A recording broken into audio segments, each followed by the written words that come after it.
अब आप देखें, हम माशाल्लाह कितने लोग रोज़े रखते हैं पूरे महीने के। अब इस रुबाई में हुजूर का क्या पैगाम है?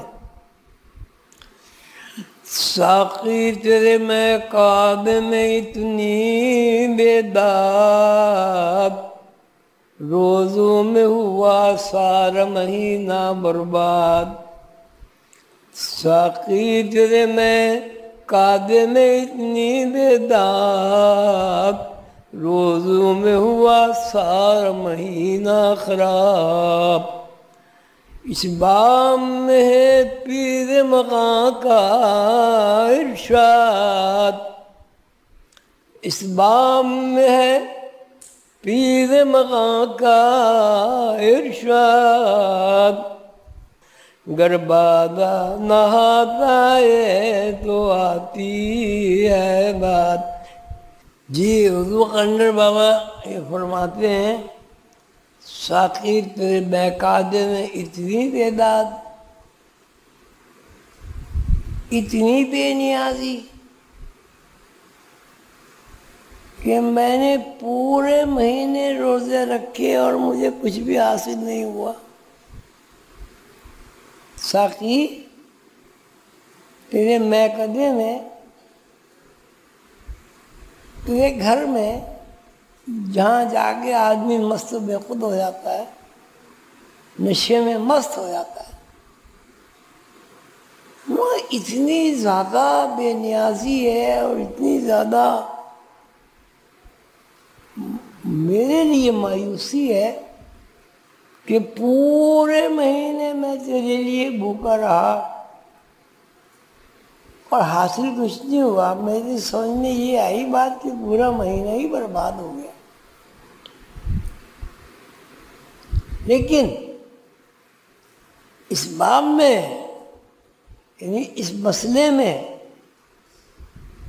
कलंदर बाबा का इरशाद ये है, कलंदर बाबा ये कहते हैं, कलंदर बाबा ये कहते हैं कि भाइयों बहनों, तुम रोज़े रखे, तुमने रात को नींद खराब की, उठे,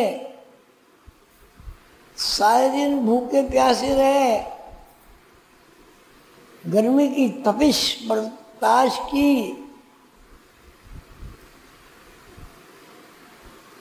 और तुम्हारे कुछ हाथ नहीं आया। शराब का नशा जो है, खुमार, अगर वो किसी आदमी को हासिल नहीं होता तो उसके लिए वो सारी जिंदगी बस एक हवा का झोंका है और कुछ नहीं।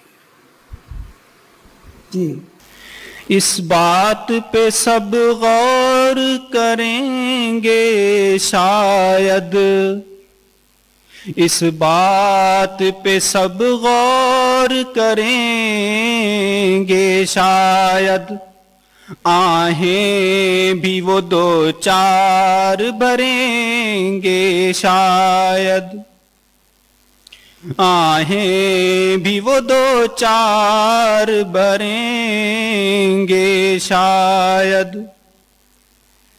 है एक ही बात इसमें पानी होके मैं, है एक ही बात उसमें पानी होके मैं, हम टूट के सागर ही बनेंगे शायद, हम टूट के सागर ही बनेंगे शायद।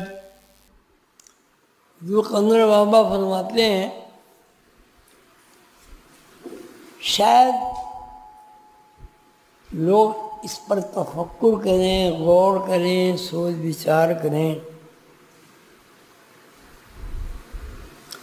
और हो सकता है कुछ ऐसे भी साहिब लोग, साहिब अक़ल व फ़हम लोग, समझदार लोग हों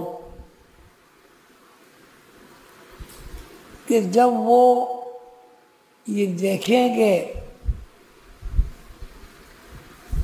कोई नतीजा मुरतब नहीं हुआ तो वो पछताएं, रोएं, आहें भरें, मायूस हों। शायद ऐसा मुमकिन हो सकता है कि ऐसा हो, शायद के माने हो सकता हो कि ऐसा 2-4 आदमी हों अरबों खरबों लोगों में कि वो सोचें कि हमारी पूरी जिंदगी ज़ाय हुई या नफा बख्श हुई, उस जिंदगी का हमें कोई फायदा हासिल हुआ या कुछ भी नहीं हुआ, या हमारी जिंदगी में कोई इनकलाब बरपा हुआ,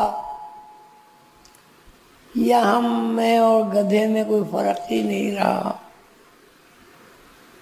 शायद कुछ लोग ऐसे हों जो साहिब तफक्कुर हों और इस पर सोच विचार करें और फिक्र करें। असल बात क्या है? सोचने की, खोज लगाने की असल बात क्या है? असल बात ये है, एक बात है असल, उसमें ये फिर है ही नहीं, दूसरी हो ही नहीं सकती। एक बात वो ये है कि आदमी मट्टी से बना हुआ है और मट्टी में जा दफन होगा। जब मट्टी में जा दफन होगा तो उसके आँख,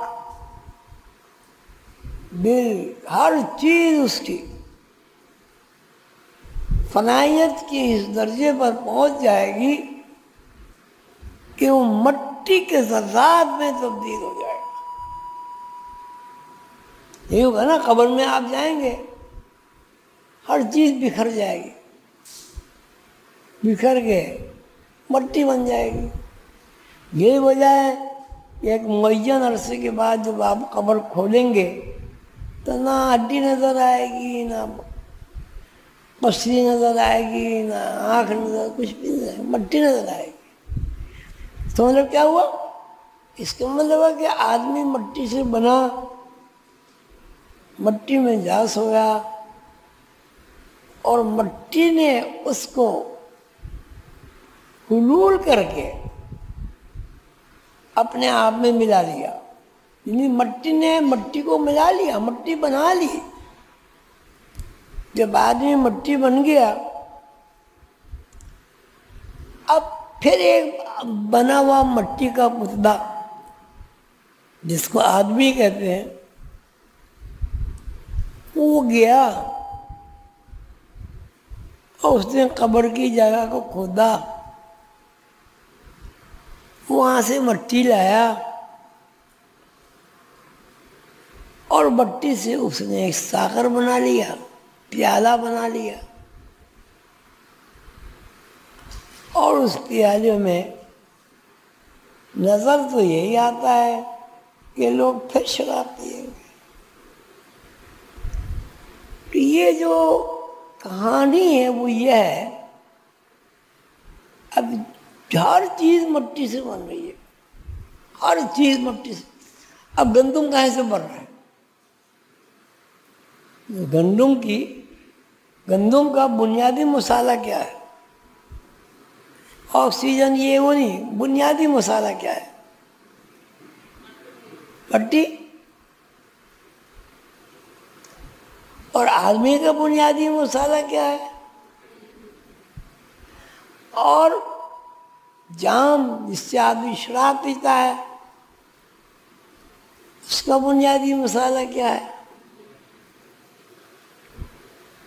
जब वो भी टूट गया, वो भी मट्टी बन गया, फिर उसका सागर बन जाएगा। तो कहते हैं आदमी जो है इस बात को सोचता नहीं है ये दुनिया ही सारी बेबसाती दुनिया है। मट्टी से कुम्हार जाम बनाता है, गिलास बनाता है, वो गिलास टूट जाता है, मट्टी के जर्रात में तब्दील हो जाता है। मट्टी के जर्रात को फिर कोई नया कुम्हार पैदा हो जाता है, वो नया कुम्हार भी मट्टी के जर्रात ही है, वो पैदा हो जाता है, वो जाके वही अपनी ही मट्टी उठा लाता है और उसका फिर कुदा बना देता है। ये दुनिया है, दुनिया की मिसाल दी है। ये सब मूर्तियाँ जो हम लोग बैठे हैं, किसी को खूबसूरत कहते हैं, किसी को बदसूरत कहते हैं, खूबसूरत बदसूरत कुछ नहीं।